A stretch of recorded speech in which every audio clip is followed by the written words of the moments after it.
Barcelona versus Atletico Madrid. Atletico মাদ্রিদের সাথে বার্সেলোনার এখন সেমিফাইনালের সেকেন্ড লেগ বলতে কি, প্রথম লেগে ছিল বার্সেলোনা আর অ্যাটলেটিকো মাদ্রিদের প্রথম লেগ হয়ে গেছে অলরেডি, যেখানে বার্সেলোনা 4 গোল খাইছে, বেশি না 4 গোল খাইছে।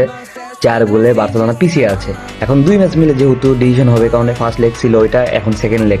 যারা বুঝে না ফার্স্ট লেগ সেকেন্ড লেগ কি, তাদের জন্য বলি, ফার্স্ট লেগ আর সেকেন্ড লেগ দুইটা মিলে একসাথে রেজাল্ট গণনা হয় আর কি। প্রথম লেগের যে রেজাল্ট হইলো 4 গোল, এখন যেটা সেকেন্ড লেগ যেটা হবে, সেটা রেজাল্ট যেটা হবে সেটা দুইটা প্লাস করে যেটা রেজাল্ট আসবে সেটাই মেইন রেজাল্ট, সেকেন্ড লেগ আর ফার্স্ট লেগের এটা হিসাব আর কি।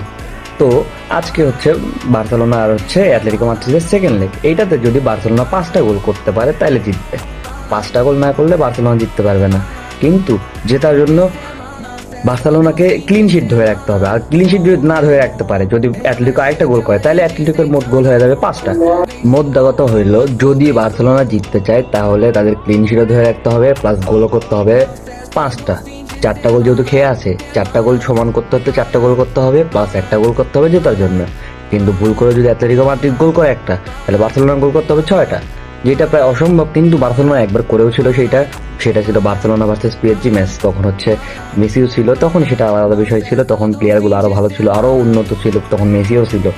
মেসি তো অবিশ্বাস্য কাজগুলো করে ফেলে, সেটা মেসির একটা গুণ, আলাদা গুণ, সেটা বার্সেলোনা আলাদা বার্সেলোনা ছিল। এখন ওই কথা না, কিন্তু করতেও পারে। এটা দেখার জন্য আমাদের কালকে ম্যাচ দেখতে হবে।